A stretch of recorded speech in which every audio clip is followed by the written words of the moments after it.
Assalamualaikum warahmatullahi wabarakatuh. Salam sehat, salam bahagia. Pada kesempatan kali ini kita akan membahas mengenai perancangan, promosi, dan strategi marketing. Sebelumnya perkenalkan, kami dari kelompok 9 yang beranggotakan 3 anak. Yang pertama saya sendiri Dwi Rahayu, NPM 19103030012, kemudian Rima Fatimah, NPM 19103030073, dan Serliana Agus Lutfiani dengan NPM 19103030003. Topik yang akan kita bahas yang pertama yakni perancangan promosi. Perancangan adalah cara, proses, perbuatan merancang sebagai upaya mencari inovasi dengan menciptakan sesuatu yang baru dan sesuai dengan kriteria yang telah ditetapkan atau diinginkan. Yang kedua ada promosi. Pengertian promosi. Promosi berasal dari kata promote dalam bahasa Inggris yang diartikan sebagai meningkatkan atau mengembangkan. Pengertian tersebut dalam bidang penjualan berarti alat yang digunakan untuk meningkatkan omset. Promosi merupakan upaya dalam memberitahu tentang produk yang tepat pasar sasaran. Promosi merupakan salah satu variabel dalam bauran pemasaran yang harus dilakukan ketika memasarkan produk. Yang B, fungsi promosi. Promosi memiliki 5 fungsi yang sangat penting yakni sebagai berikut. Yang pertama memberikan informasi, yang kedua membujuk, yang ketiga mengingatkan, yang keempat menambah nilai, yang kelima mendampingi upaya-upaya lain dari perusahaan. C. Tujuan promosi. Tujuan utama dari sebuah promosi adalah menginformasikan, membujuk, mempengaruhi, dan mengingatkan konsumen atau target sasaran mengenai produk dari perusahaan beserta bauran pemasarannya. D. Jenis-jenis kegiatan promosi. Yang pertama ada periklanan. Iklan merupakan sarana promosi yang digunakan untuk menginformasikan, mempengaruhi, menarik minat calon pembeli. Periklanan berupa bentuk presentasi, gagasan yang ditujukan untuk merangsang pembelian.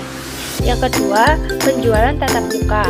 Penjualan tatap muka maksudnya adanya komunikasi secara langsung antara penjual dengan calon pembeli.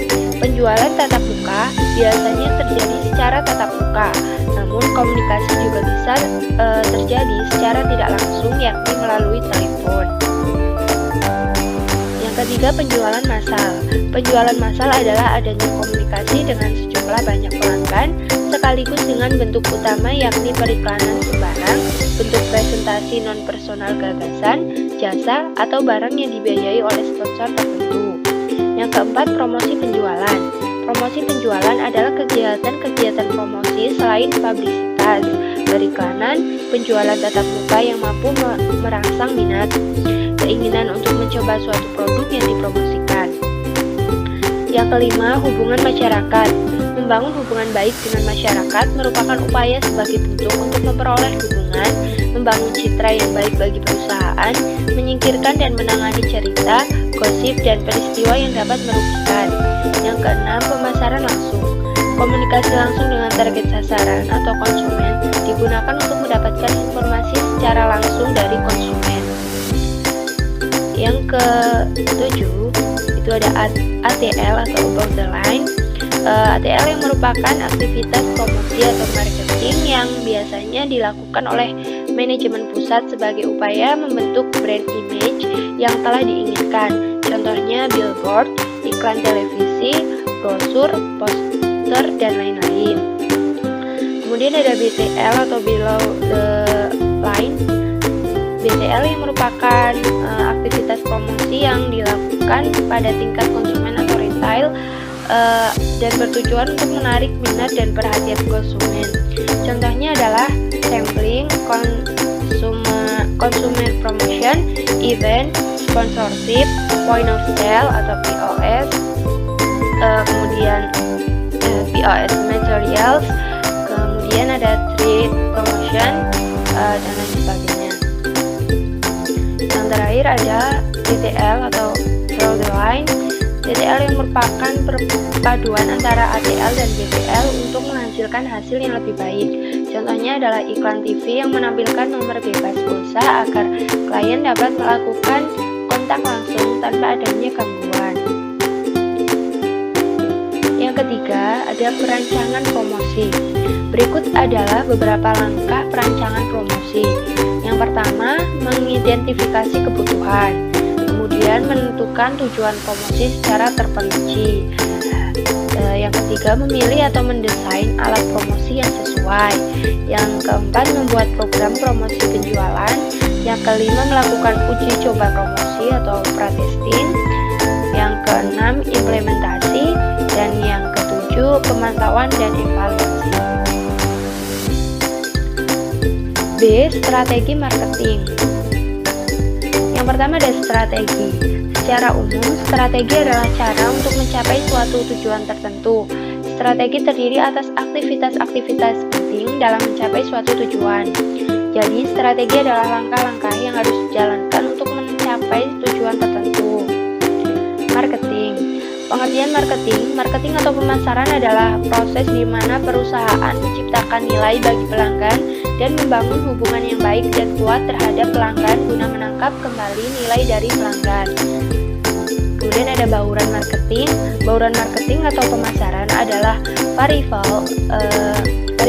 variabel yang digunakan oleh perusahaan untuk memuaskan target sasaran. Yang pertama ada produk, yang kedua ada harga, yang ketiga distribusi atau tempat, yang keempat promosi, yang kelima orang, yang keenam proses, dan yang ketujuh lingkungan fisik.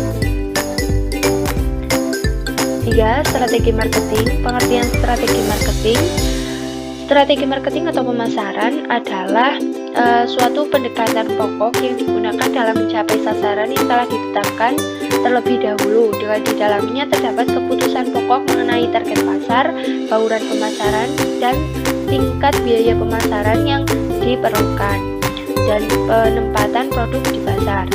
Secara konsep, strategi pemasaran adalah seleksi atas pasar sasaran dalam menentukan posisi bersaing dan pengembangan bauran pemasaran yang lebih efektif guna mencapai dan melayani target pasaran. Pasar sasaran adalah kelompok pelanggan yang cukup homogen atau sama dan sebagai target suatu perusahaan. B. Unsur strategi marketing. Unsur strategi pemasaran ada segmentasi pasar, targeting, dan positioning. Kemudian unsur taktik pemasaran itu ada merek atau brand, kemudian ada pelayanan atau service, yang selanjutnya ada proses.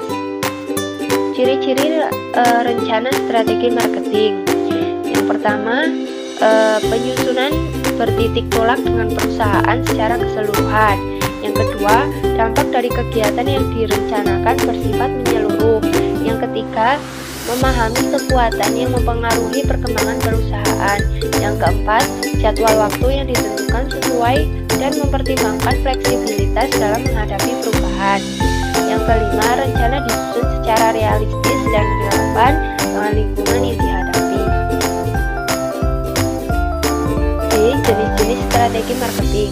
Menurut Teja Satisan, strategi pemasaran dibagi menjadi 4 jenis dasar, yaitu yang pertama merangsang kebutuhan primer dengan menambah jumlah pemakai, yang kedua merangsang kebutuhan primer dengan memperbesar tingkat pembeli, yang ketiga merangsang kebutuhan selektif dengan mempertahankan pelayanan yang ada, yang keempat merangsang kebutuhan selektif dengan menjaring pelanggan yang ada.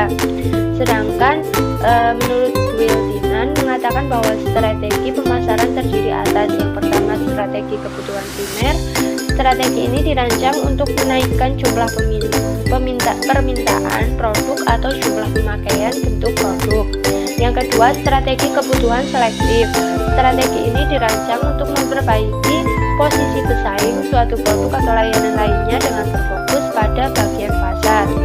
Strategi ini dapat dicapai dengan menyaring pelanggan baru atau mempertahankan pelanggan lama. Program-program strategi marketing.